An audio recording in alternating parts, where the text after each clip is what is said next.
Student, आज हम पिछले चैप्टर को आगे बढ़ाते हुए चल रहे हैं। पिछले चैप्टर में आपने पढ़ा था manuring, what is the manuring and the adding the fertilizer in the soil. आज हम एडवांटेज ऑफ मैन्योर, मैन्योर का एडवांटेज क्या है। It is a natural substance because it is obtained by the decomposing of the organic materials like the cow dung, wastage of the plant and others. Second, it do not harm the soil. यह जो है किसी तरह से manure जो है soil को किसी तरह से नुकसान नहीं पहुंचाता, क्योंकि फर्टिलाइजर में केमिकल डिपोजिशन होता है सॉइल में, लेकिन मैन्योर में नहीं होता। It increase the humus in the soil. यह जो है इसके मैन्योर के डालने से फील्ड में जो है ऑर्गेनिक मैटर्स की वृद्धि होती है। ऑर्गेनिक मैटर के साथ साथ जो माइक्रोब होते हैं वे उसमें ग्रो करते हैं। इट मेक द सॉइल एरी। यह जो है सॉइल को जो है भुरभुरा यानी बना देता है, जिससे सॉइल एरी हो जाता है, जिससे रूट्स को है ना रेस्पायरेशन में इजी होती है, यानी air go inside the soil. It increase the water holding capacity. इसे डालने से जो सॉइल के अंदर वाटर को होल्ड करने की जो कैपेसिटी होती है वह बढ़ जाती है। Next, how we select the seeds. जो सीड होता है उसको सेलेक्ट, क्योंकि हमें कैसा सीड चाहिए, हेल्दी सीड चाहिए। तो हमारे पास हेल्दी सीड सेलेक्ट करने के क्या है, the seeds are poured in water. हम सारे सीड्स को क्या करते हैं, पानी में डाल देते हैं। जो हेल्दी सीड्स होता है वो पानी में नीचे बैठ जाता है पेनी में, और जो अनहेल्दी सीड्स होता है वह ऊपर की ओर तैरते रहता है। उसे अलग कर देते हैं और हेल्दी सीड को निकाल लेते हैं। अब आता है सोइंग ऑफ द सीड, यानी सीड को जो खेतों में जो बीजों की बुआई होती है, सोइंग ऑफ सीड। इसके दो तरीके होते हैं। सोइंग बाय हैंड, हाथ में बीज लेकर और पूरे फील्ड में ऐसे स्कैटरिंग करना, छींटना, इसी को कहते हैं sowing of the seeds by hand. Second है सीड ड्रिल। सीड ड्रिल में क्या होता है, एक फनल यानी कीपनुमा होता है, जिसमें एक नीचे की ओर लंबी पाइप मेटेलिक होती है। इसे प्लाऊ के हैंडल के ठीक पीछे बांध दिया जाता है, और फनेल में जो है सीड्स होता है, और प्लाऊ जब आगे बढ़ता है वो फीरो बनाता है, और पीछे पीछे उस पाइप के जरिए धीरे धीरे है ना बीज जो है उस फीरो में गिरता है। Disadvantage of sowing of seeds by hand.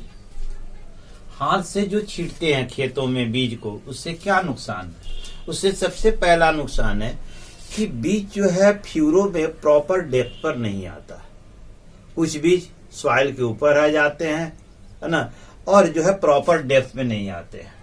कुछ ऊपर आ जाते हैं, जिससे उनके जर्मिनेशन में दिक्कत होती है। या तो ज्यादा गहराई में चले जाते हैं तो रोटन हो जाते हैं, सड़ जाते हैं, और कम गहराई होती है तो वे जो है जर्मिनेट नहीं कर पाते हैं। कहीं कहीं क्राउडेड ज्यादा हो जाते हैं, बीज कहीं ज्यादा कहीं कम, तो स्पेसिंग उनको प्रॉपर नहीं मिल पाती है, जिसके चलते क्राउडेड होने के कारण उनको प्रॉपर एयर और सनलाइट नहीं मिलता है, जिससे हमें फसल से, उस प्लांट से बढ़िया उत्पाद नहीं मिल पाता है। दूसरी चीज कि कुछ सीड्स जो है ऊपर सरफेस पर आ जाते हैं, जिन्हें चिड़ियों के द्वारा चुग लिया जाता है। ठीक है। Advantage of seed drill. Seed drill से बुआई करने पर उसके फायदे क्या है।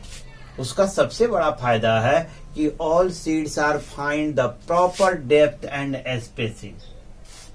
एक उचित गहराई और उचित स्पेस पर बीजों है ना बीज उसमें गिरते हैं फ्यूरो में, इसलिए उनका गुड जर्मिनेशन होता है, अच्छे अंकुरित होते हैं, और प्रॉपर स्पेसिंग के कारण ये सभी जो है हेल्दी होते हैं, क्योंकि उन्हें हवा और जो है सनलाइट प्रॉपर मिलता है, जिसके कारण वे अच्छे उत्पाद देते हैं। एक आता है ट्रांसप्लांटेशन। ट्रांसप्लांटेशन यानी ऐसे बहुत से सीरियल्स हैं जिन्हें हम डायरेक्ट जो है खेतों में उसकी बुआई नहीं करते हैं। सबसे पहले उनको हम एक नर्सरी में उगाते हैं। एक छोटे से प्लॉट में इन बीजों को डालकर सीडलिंग तैयार करते, छोटे टीनी प्लांट्स तैयार करते हैं। टीनी प्लांट्स को सीडलिंग कहा जाता है। Tiny plants are called seedling. इनको हम सीडलिंग कहते हैं। पहले इनको उगाते हैं और इन सीडलिंग को वहां से निकालकर, है ना, खेतों में जो मेन फील्ड है उसमें हम इसको ट्रांसप्लांट करते हैं। जैसे पैडी है, वेजिटेबल्स है, चिली लाइक एंड टमाटो है, ये इनकी नर्सरी है। जैसे धान के पैडी को, इसका फायदा क्या है कि जब सीडलिंग तैयार करते हैं तो उसमें से हमारे लिए आसान हो जाता है हेल्दी सीडलिंग्स को चूज करना। हम केवल उसमें से हेल्दी सीड्स को ही ले जाकर जो है अपने मेन फील्ड में प्लांट करते हैं और इससे हमें अच्छे उत्पाद मिलते हैं। क्रॉप,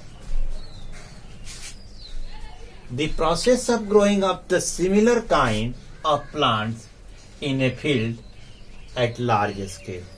जब एक ही प्रकार के पौधे को किसी एक ही फील्ड में, है ना, बहुत आयत रूप में जब उसे उगाया जाता है तो इसी को हम क्या कहते हैं?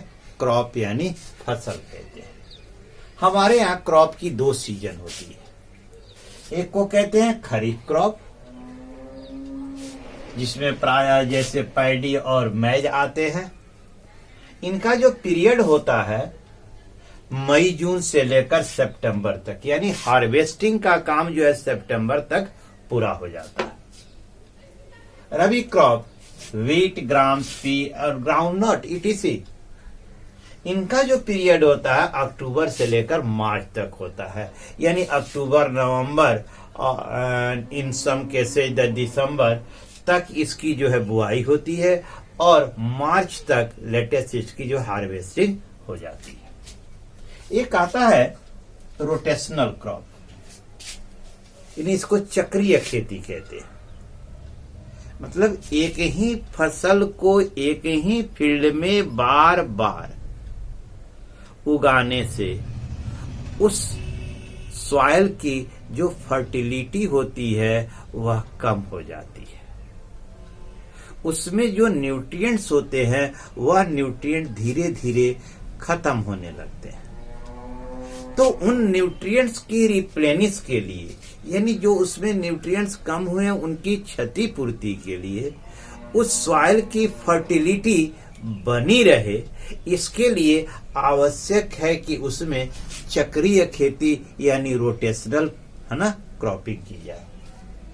रोटेशनल क्रॉपिंग जैसे एक फसल, जैसे गेहूं, उसके बाद धान, या फिर उसके बाद हम लिग्मिनस प्लांट जैसे दलहनी प्लांट कहते हैं, जैसे अरहर का हुआ, है ना, चना का हुआ, मटर हुआ, ये लिग्मिनस प्लांट होते हैं। ये क्या करते हैं? डायरेक्ट जो है एटमॉस्फेयर से नाइट्रोजन लेकर, और इनकी जड़ों में जो लिग्मिनस नोड्स पाए जाते हैं, जहां एक प्रकार की बैक्टीरिया होती है जिसे राइजोबियम बैक्टीरिया कहते हैं। यह जो है वायुमंडल से सीधे नाइट्रोजन लेकर इनको जो है नाइट्रोजनस कंपाउंड में करके सॉइल में फिक्स कर देते हैं और सॉइल से जड़ों के द्वारा ये पौधे इनका उपयोग करते हैं।